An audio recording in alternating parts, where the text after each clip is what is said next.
All right, guys, welcome back to Pacific Northwest Prospecting. We are at the GPAA Portland Gold Show for 2022, and we are joined by Mike Pung, the creator of the Gold Cube. You guys know his product very well, so I thought we would sit down with Mike and let him tell us how he started the Gold Cube. Mike, thanks for joining us. Well, thank you. I'm really glad to be here. It was we had a lot of fun last weekend, just playing around with some brand new people and some old sourdoughs out on the Lawson's Bar.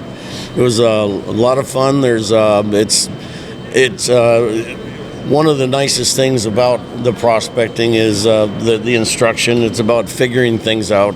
It's about trying to make your job easier, trying to make the equipment better. And when I got started back in 2007, I was just trying to figure it out myself. My first pan of gold was in Chicken, Alaska. Really? They called it chicken because they couldn't spell ptarmigan, the state bird of Alaska. I did not know that. But I learned how to pan and realized that those black sands and that real small gold was a real pain in the butt. So I tried to solve that. So eBay, making my own stuff, just having a blast trying to figure things out. I came up with, in fact, you can see behind us, there's a booth called Golden Sand. Yep. Well, my partner, Red, was actually with, he was actually on eBay with Golden Sand, and the fool left his phone number on there. So I got a hold of Red, and Red and I decided that we were safe. You know, I met this guy online. Yeah, the old story. Right. But so him and I had a pretty good relationship going. We were like-minded. We were inventors. We were making a lot of things back and forth. So we would throw ideas back and forth at each other. It was kind of funny. He would say, "Mike, it's not going to work," and I said, "I know it'll work," and he would prove me wrong.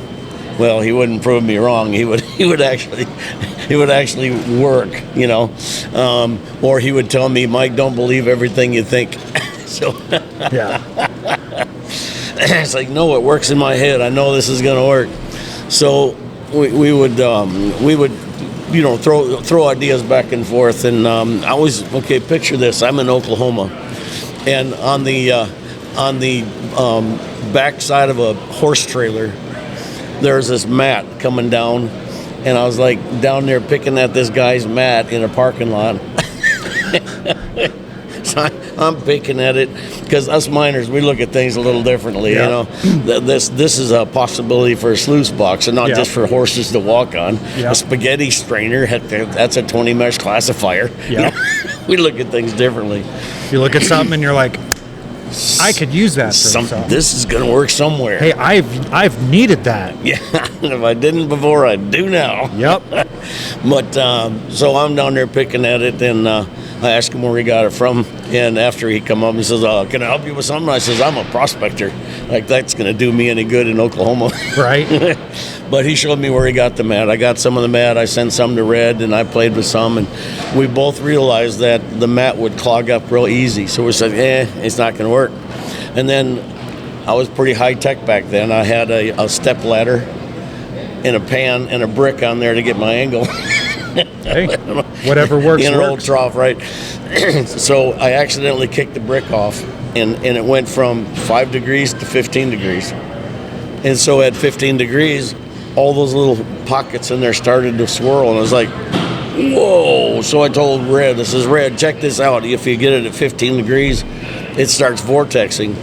And so instead of calling it rough top incline conveyor belt, you know, then we could call it vortex mat. So that's where the name came from, just the fact that it was making little vortex. I kind of wondered that too, where the name vortex had come from, because it's not industry terminology for that conveyor belt. No, it's just easier to spell. That is so true. So I told Red, I says, I'd actually drop this down at 3 inches per foot and give it a shot. And he was like, he couldn't believe it. So we had that in our back pocket, and that was probably 2008.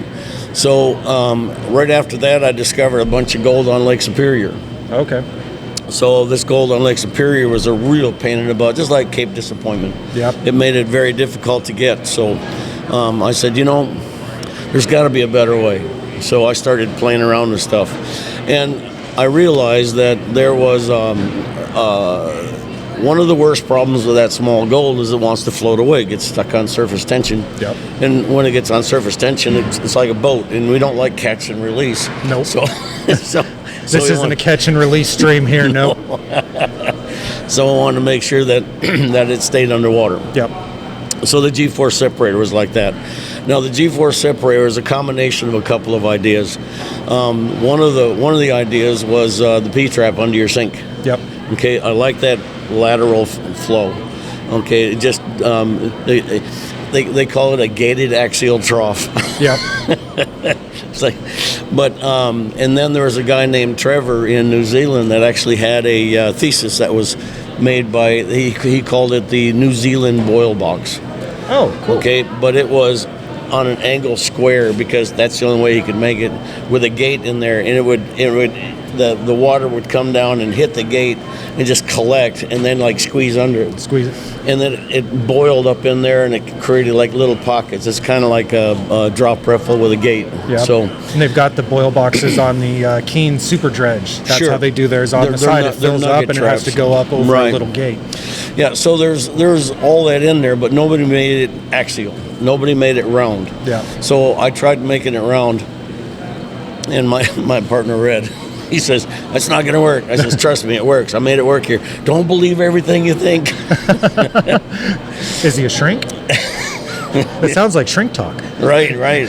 No, he's been married 4 times. Oh, that explains That explains it. So, he didn't marry the last one. He just rented for a while. Oh, geez. Nice. So anyway, so we started playing around with that, and I really fell in love with the axial portion of it.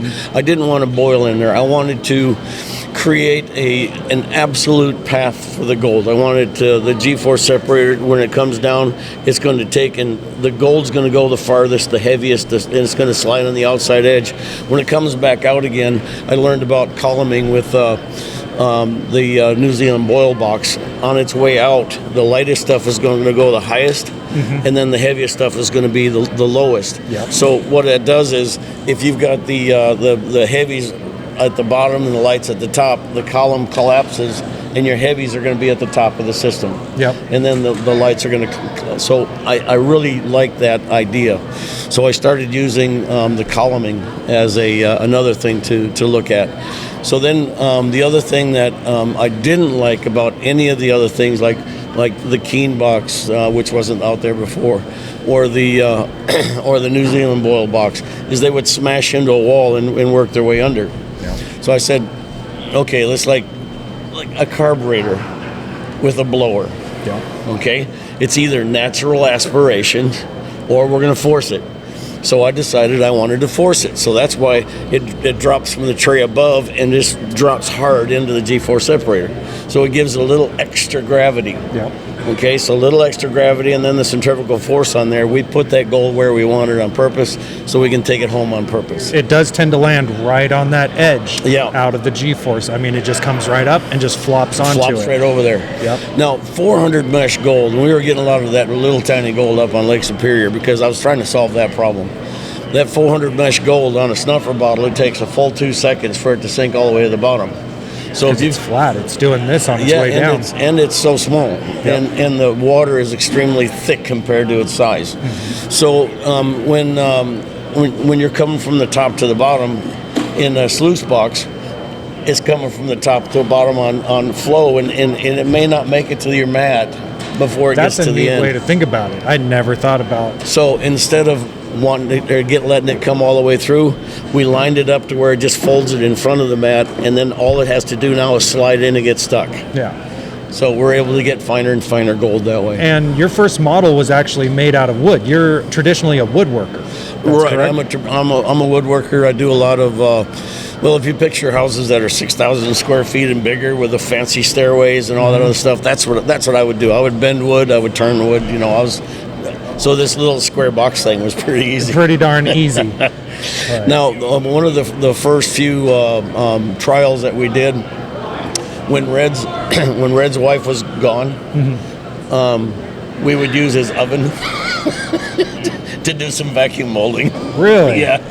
Oh, I bet his wife wasn't too happy about that. She comes home, the house has like this kind of plasticky smell to it. Yeah, we'd blame it on putting a one of those TV dinners in the.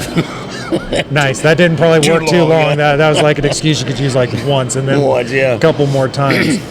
When was it that you guys figured out the air-rated plastic? Now, a lot of people don't know that the Gold Cube's actually made out of air-rated plastic, and that's why we can sink a staple through our V-groove when we're doing our top mats. Whereas if that was normal plastic, it would just bend that. There was a couple of things. Like on the way down to the Eco-Plastics where we get it made. It's all made in America, so like, hey, go USA. Yeah, everything needs to be made here. Yeah. So when we were on our way down there,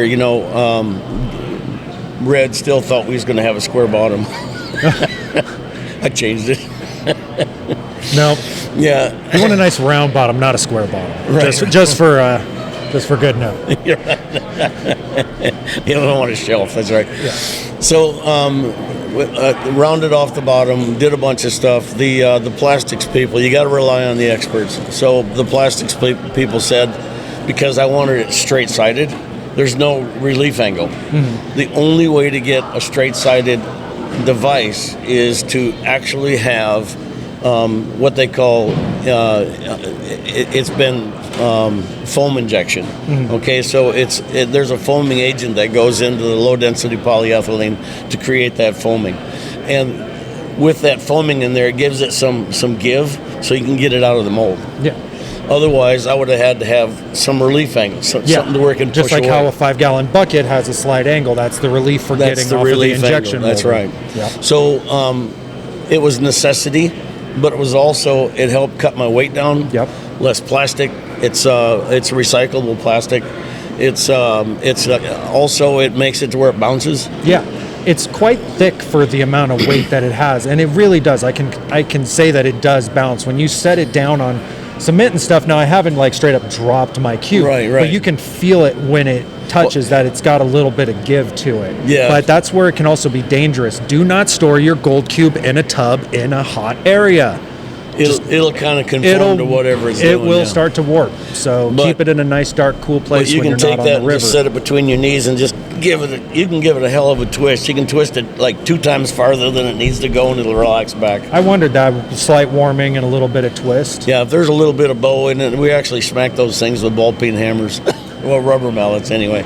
Smack them and get them to straighten out, so when they're boxed up, they're straight. Nice. Yeah, so there's a lot of play in giving those things, and it's they got to be minor proof. Yeah, that's really good information to everybody out there that has a Gold Cube, because it does slowly start to get a little bit of deformation over time, and knowing that you can just bring that back to true. Right. The best thing to do when you store your cube is just store it stacked up.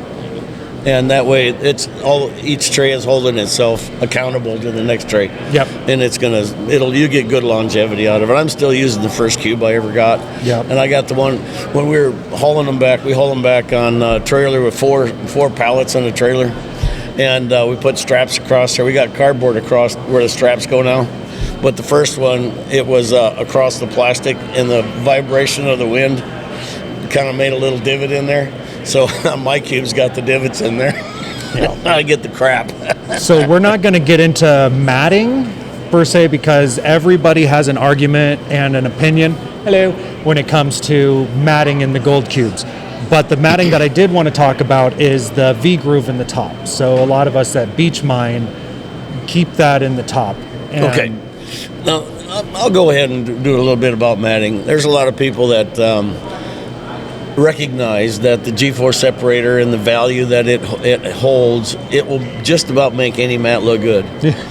Okay. Now, one of the most important things that you need to do when you're looking at some other manufacturer's mat is look at their angle that they suggest. Yep. And realize that the Gold Cube's angle is 15 degrees. That's it. Yep. And if you tip something too far, you could run into troubles. Yep. Okay.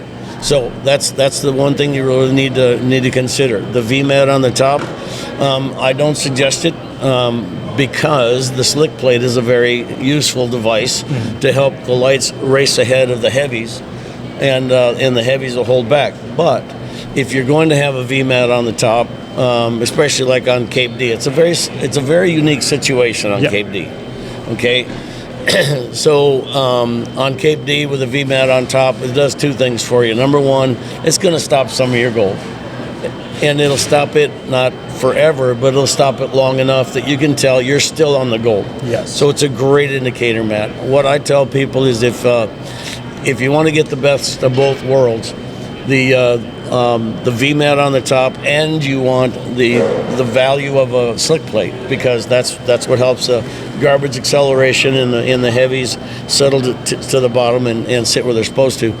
Just put about 3 inches of VMAT up there. Give yourself some room to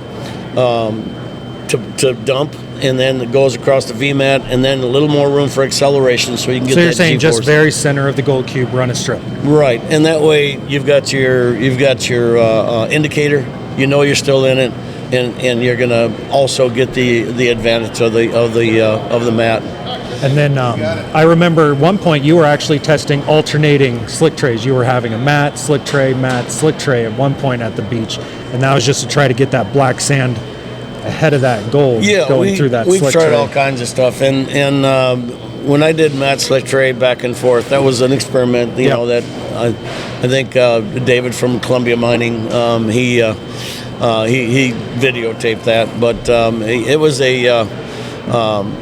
it did show some great benefit in acceleration, and we did get some real good retention and a lot less losses because on Cape D there's not a machine on earth that can stop all the gold. Nope.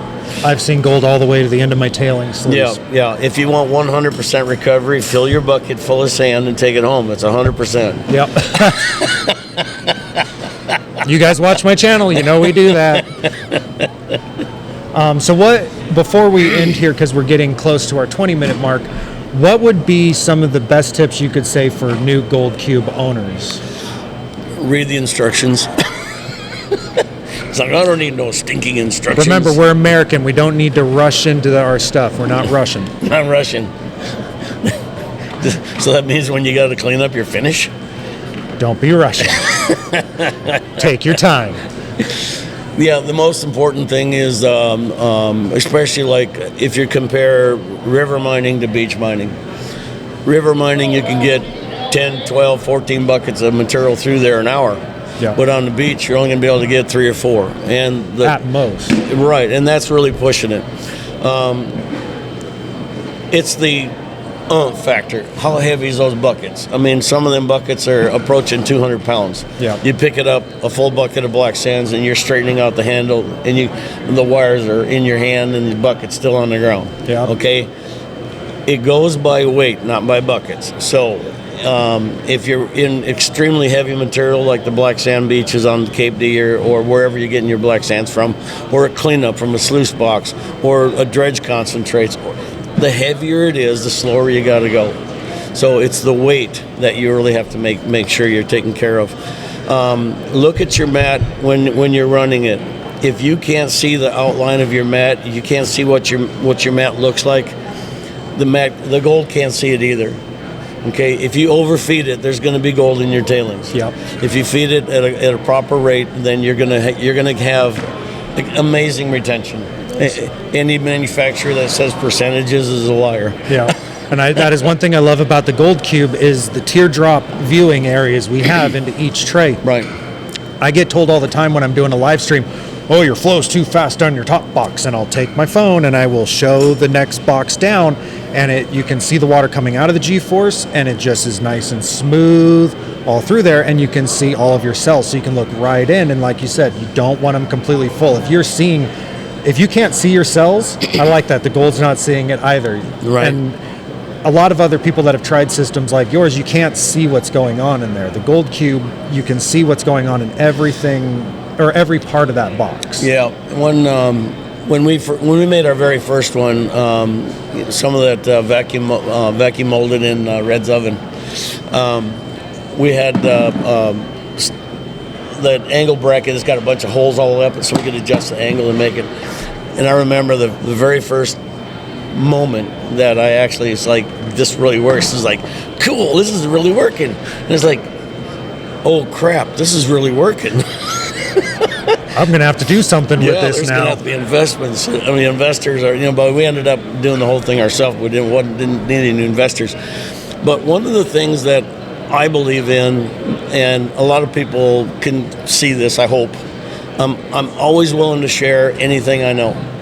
I don't want to be that miner, that old sourdough that took his knowledge to the grave. Yep. So I want to share what I know. In fact, I do the lecture series here at the shows. Yep.